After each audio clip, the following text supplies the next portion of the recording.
Miserável homem que sou, quem me livrará do corpo desta morte? Graças a Deus por Jesus Cristo, nosso Senhor. Romanos, capítulo 7, versículo 24 e 25.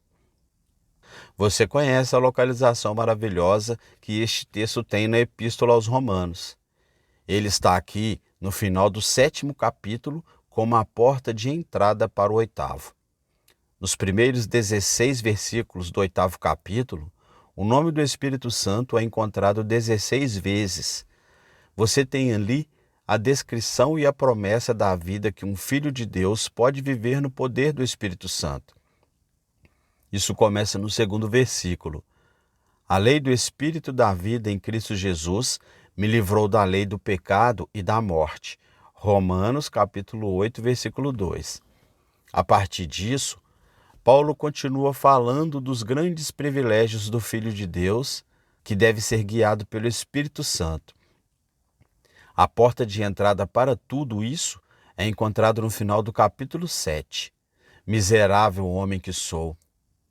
Aí você tem as palavras de um homem que chegou ao fim de si mesmo. Ele descreveu nos versículos anteriores como ele lutou e se esforçou em seu próprio poder para obedecer à santa lei de Deus e falhou. Mas em resposta às suas próprias perguntas, ele agora encontra a resposta verdadeira e clama: agradeço a Deus por Jesus Cristo, nosso Senhor.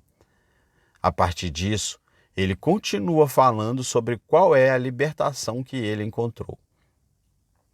Quero, a partir dessas palavras, descrever o caminho pelo qual um homem pode ser levado do espírito de escravidão para o espírito de liberdade. Você sabe quão distintamente é dito: não recebestes o espírito de escravidão outra vez para temer. Romanos, capítulo 8, versículo 15. Somos continuamente avisados de que este é o grande perigo da vida cristã: cair novamente na escravidão. Quero descrever o caminho pelo qual um homem pode sair da escravidão para a gloriosa liberdade dos filhos de Deus. Em vez disso, quero descrever o próprio homem. Primeiro, essas palavras são a linguagem de um homem regenerado. Segundo, de um homem fraco. Terceiro, de um homem miserável. E quarto, de um homem à beira da liberdade completa. O homem regenerado. Há uma evidência de regeneração do 14º versículo do capítulo 7 até o 23º versículo. Já não sou eu quem faz isto, mas o pecado que habita em mim. Romanos capítulo 7, versículo 7.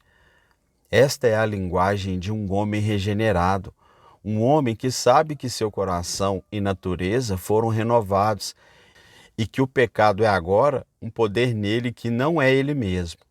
Deleito-me na lei de Deus segundo o homem interior. Romanos capítulo 7, versículo 22. Esta é novamente a linguagem de um homem regenerado. Ele ousa dizer quando faz o mal: já não sou eu quem faz isto, mas o pecado que habita em mim. É de grande importância entender isto. Nas 2 primeiras grandes seções da epístola, Paulo lida com justificação e santificação. Ao lidar com justificação, ele estabelece o fundamento da doutrina no ensino sobre o pecado. Ele não fala do pecado singular, mas do plural, pecados, as transgressões reais. Na segunda parte do 5º capítulo, ele começa a lidar com o pecado, não como transgressão real, mas como um poder. Imagine que perda teria sido para nós se não tivéssemos esta segunda metade do 7º capítulo da Epístola aos Romanos. Se Paulo tivesse omitido em seu ensino esta questão vital de pecaminosidade do crente. Deveríamos ter perdido a questão que todos queremos respondida quanto ao pecado no crente. Qual é a resposta? O homem regenerado é aquele em quem a vontade foi renovada, o que pode dizer: Eu me deleito na lei de Deus segundo o homem interior. O homem fraco. Aqui está o grande erro cometido por muitas pessoas cristãs. Elas pensam que quando há uma vontade renovada é o suficiente, mas esse não é o caso. Este homem regenerado nos diz: eu quero fazer o que é bom, mas o poder para executar não encontro. Quantas vezes as pessoas nos dizem que se você se colocar determinadamente, você pode executar o que quiser. Mas este homem era tão determinado quanto qualquer homem pode ser. E ainda assim, ele fez a confissão. O querer está presente em mim, mas como executar o que é bom, não encontro. Romanos capítulo 7, versículo 18. Mas você pergunta: como é que Deus faz um homem regenerado proferir tal confissão? Ele, sendo com uma vontade correta, com um coração que anseia por fazer o bem e anseia por fazer o máximo para amar a Deus? Vamos olhar para esta questão. Para que Deus nos deu nossa vontade? Os anjos que caíram em sua própria vontade tiveram força para ficar de pé? Certamente não. A vontade do homem nada mais é do que um vaso vazio no qual o poder de Deus deve ser manifestado. O homem deve buscar em Deus tudo o que há de ser. Você tem isso no 2º capítulo da Epístola aos Filipenses. E você tem isso aqui também, que a obra de Deus é operar em nós tanto o querer quanto o fazer de sua vontade. Aqui está um homem que parece dizer: Deus não operou o fazer em mim. Mas somos ensinados que Deus opera tanto o querer quanto o fazer. Como a aparente contradição deve ser reconciliada? Você verá que nesta passagem, Romanos capítulo 7, do versículo 6 ao 25, o nome do Espírito Santo não ocorre uma vez, nem o nome de Cristo ocorre. O homem está lutando e se esforçando para cumprir a lei de Deus. Em vez do Espírito Santo e de Cristo, a lei é mencionada quase 20 vezes. Neste capítulo, mostra um crente fazendo o seu melhor para obedecer à lei de Deus com sua vontade regenerada. Não apenas isso, mas você verá que as pequenas palavras eu, mim, meu, ocorrem mais de 40 vezes. É o eu regenerado em sua fraqueza, buscando obedecer à lei sem ser cheio do Espírito Santo. Esta é a experiência de quase todo santo. Após a conversão, um homem começa a fazer o seu melhor e ele falha. Mas se formos trazidos à luz plena, não precisamos mais falhar. Nem precisamos falhar de forma alguma se tivermos recebido o Espírito em sua plenitude na conversão. Deus permite esse fracasso para que o homem regenerado seja ensinado sobre a sua própria incapacidade total. É no curso desta luta que o senso de nossa total pecaminosidade vem a nós. É a maneira de Deus lidar conosco. Ele permite que o homem se esforce para cumprir a lei, para que, quando ele se esforça e luta, ele possa ser levado a isso.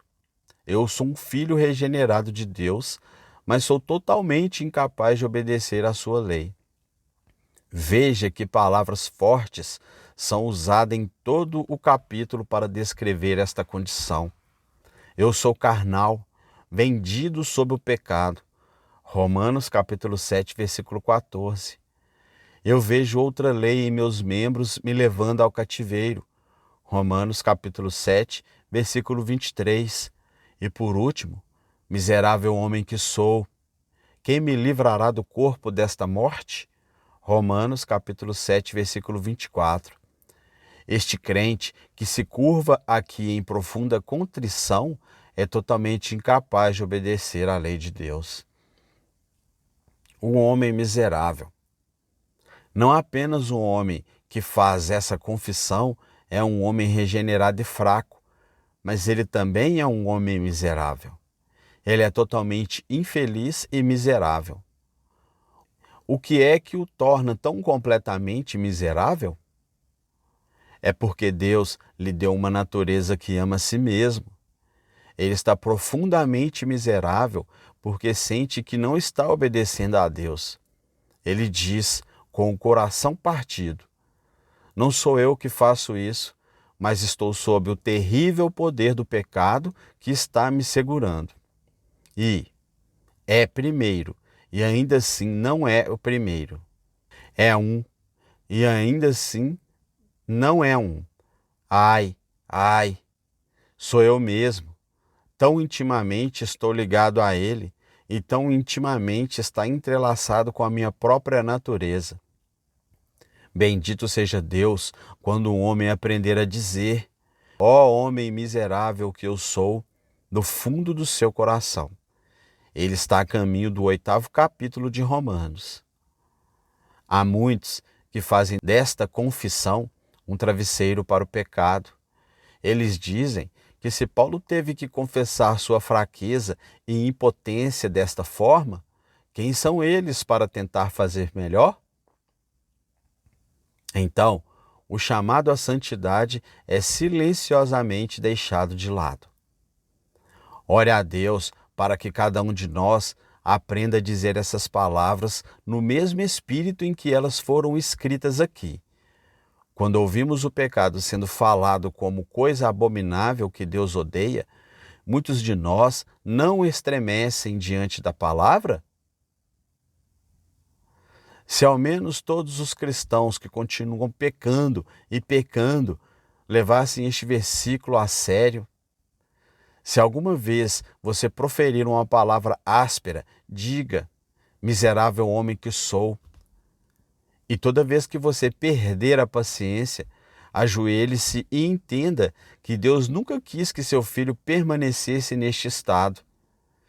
Se ao menos levássemos esta palavra para a nossa vida diária e a disséssemos toda vez que fomos tocados por nossa própria honra, se ao menos levássemos isso em nossos corações toda vez que dizemos coisas duras e toda vez que pecamos contra o Senhor Deus e contra o Senhor Jesus Cristo em sua humildade, em sua obediência, em seu autossacrifício. Ore a Deus para que possamos esquecer todo o resto e clamar: miserável homem que sou, quem me livrará do corpo desta morte?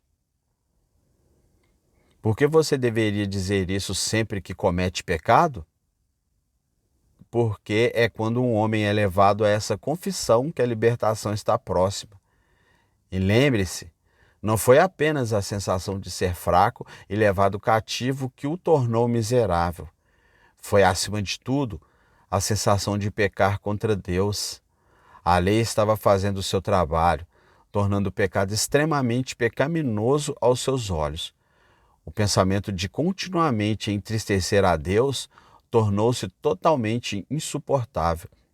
Foi isso que provocou o grito penetrante: miserável homem! Enquanto falarmos e raciocinarmos sobre nossa incapacidade e nosso fracasso, e apenas tentarmos descobrir o que Romanos capítulo 7 significa, isso nos aproveitará pouco. Mas uma vez que cada pecado dá nova intensidade ao senso de miséria e sentimos todo o nosso estado como um não apenas desamparo, mas de pecaminosidade real e excessiva, seremos pressionados não apenas a perguntar: quem nos livrará? Mas a clamar: agradeça a Deus por Jesus Cristo, meu Senhor. Um homem quase libertado. O homem tentou obedecer à bela lei de Deus. Ele a amou, chorou por seu pecado e tentou vencer. Ele tentou superar falha após falha, mas todas as vezes terminou em fracasso. O que ele quis dizer com o corpo desta morte? Ele quis dizer: meu corpo quando eu morrer? Certamente não. No 8º capítulo, Você tem a resposta a esta pergunta nas palavras: se pelo Espírito mortificardes as obras do corpo, vivereis. Romanos capítulo 8, versículo 13. Esse é o corpo da morte do qual ele está buscando libertação. E agora, ele está à beira da libertação. No 23º versículo do 7º capítulo, temos as palavras: vejo outra lei em meus membros, guerreando contra a lei da minha mente e me levando cativo à lei do pecado que está em meus membros. É um cativo que clama: miserável homem que eu sou, quem me livrará do corpo desta morte? Ele é um homem que se sente preso, mas olhe para o contraste no 2º versículo do 8º capítulo. A lei do Espírito da vida em Cristo Jesus me livrou da lei do pecado e da morte. Essa é a libertação por meio de Jesus Cristo, nosso Senhor, a liberdade para o cativo que o Espírito traz. Você pode manter cativo por mais tempo um homem libertado pela lei do Espírito da vida em Cristo Jesus? Mas você diz: o homem regenerado não tinha o Espírito de Jesus quando falou no 7º capítulo. Sim, ele não sabia o que o Espírito Santo poderia fazer por ele. Deus não opera pelo seu Espírito como ele opera por uma força cega na natureza. Ele conduz seu povo como seres racionais e inteligentes. Portanto, quando ele quer nos dar aquele Espírito Santo que ele prometeu, ele primeiro nos leva ao fim do ego, nos leva à convicção de que, embora tenhamos nos esforçado para obedecer à lei, falhamos. Quando chegamos ao fim disso, então ele nos mostra que no Espírito Santo temos o poder da obediência, o poder da vitória e o poder da verdadeira santidade. Deus opera para querer, ele está pronto para operar para fazer, mas muitos cristãos entendem isso mal. Eles pensam que, porque têm a vontade, é o suficiente e que agora eles são capazes de fazer. Não é assim. A nova vontade é um dom permanente, um atributo da nova natureza. O poder de fazer não é um dom permanente, mas deve ser recebido a cada momento do Espírito Santo. É o homem que está consciente de sua própria fraqueza como crente que aprenderá que pelo Espírito Santo ele pode viver uma vida santa. Este homem está à beira dessa grande libertação. O caminho foi preparado para o glorioso 8º capítulo. Agora, faço essa pergunta solene: onde você está vivendo? Com você é miserável homem que sou, quem me livrará? Com, de vez em quando, uma pequena experiência do poder do Espírito Santo? Ou é, a lei do Espírito me liberou da lei do pecado e da morte? O que o Espírito Santo faz é dar a vitória. Se pelo Espírito mortificardes as obras do corpo, vivereis. Romanos capítulo 8, versículo 13. É o Espírito Santo que faz isso, a terceira pessoa da divindade.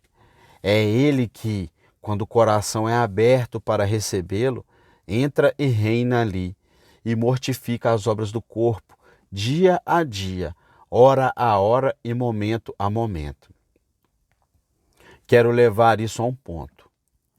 Lembrem-se, caro amigo, o que precisamos é tomar uma decisão e agir. Há nas Escrituras dois tipos muito diferentes de cristãos. A Bíblia fala em Romanos, Coríntios e Gálatas sobre render-se à carne. E essa é a vida de dezenas de milhares de crentes. Toda a sua falta de alegria no Espírito Santo e sua falta de liberdade que ele dá são devidas apenas à carne. O Espírito está dentro deles, mas a carne governa a vida. Ser guiado pelo Espírito de Deus é o que eles precisam. Se eu pudesse fazer cada filho dele perceber o que significa que o Deus eterno de seu querido Filho, Cristo Jesus, para cuidar de você todos os dias e que o que você tem que fazer é confiar. Se eu pudesse fazer seus filhos entenderem que a obra do Espírito Santo é capacitá-lo a cada momento a se lembrar de Jesus e confiar nele. O Espírito veio para manter o elo com ele ininterrupto a cada momento. Louvado seja Deus pelo Espírito Santo.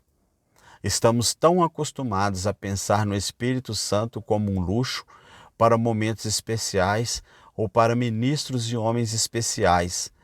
Mas o Espírito Santo é necessário para cada crente, a cada momento do dia.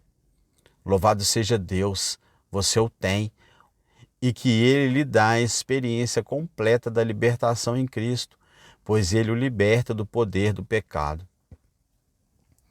Quem anseia ter o poder e a liberdade do Espírito Santo?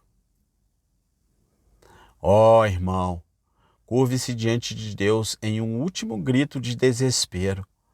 Ó Deus, devo continuar pecando dessa maneira para sempre? Quem me livrará, ó miserável homem que eu sou, do corpo desta morte? Você está pronto para se afundar diante de Deus nesse clamor e buscar o poder de Jesus para viver e trabalhar em você? Você está pronto para dizer: agradeça a Deus por Jesus Cristo? De que adianta irmos à igreja ou participar de convenções, estudarmos nossas Bíblias e orarmos, a menos que nossas vidas sejam cheias do Espírito Santo? É isso que Deus quer. Nada mais nos capacitará a viver uma vida de poder e paz. Quando o ministro ou pai está usando o catecismo e uma pergunta é feita, uma resposta é esperada. Quão triste é que muitos cristãos se contentam com a pergunta feita aqui: miserável homem que eu sou, quem me livrará do corpo desta morte? Mas nunca dão a resposta. Em vez de responder, eles ficam em silêncio. Em vez de dizer: eu agradeço a Deus por Jesus Cristo, nosso Senhor, eles estão sempre repetindo a pergunta sem a resposta. Se você quer o caminho para a libertação completa de Cristo e a liberdade do Espírito, a liberdade gloriosa dos filhos de Deus, siga até o 7º capítulo de Romanos. Então diga: eu agradeço a Deus por Jesus Cristo, nosso Senhor. Não se contente em permanecer sempre gemendo, mas diga: eu, um miserável homem, agradeço a Deus por Jesus Cristo. Mesmo que eu não veja tudo, vou louvar a Deus. A libertação, a liberdade do Espírito Santo. O reino de Deus é alegria no Espírito Santo. Romanos, capítulo 14, versículo 17.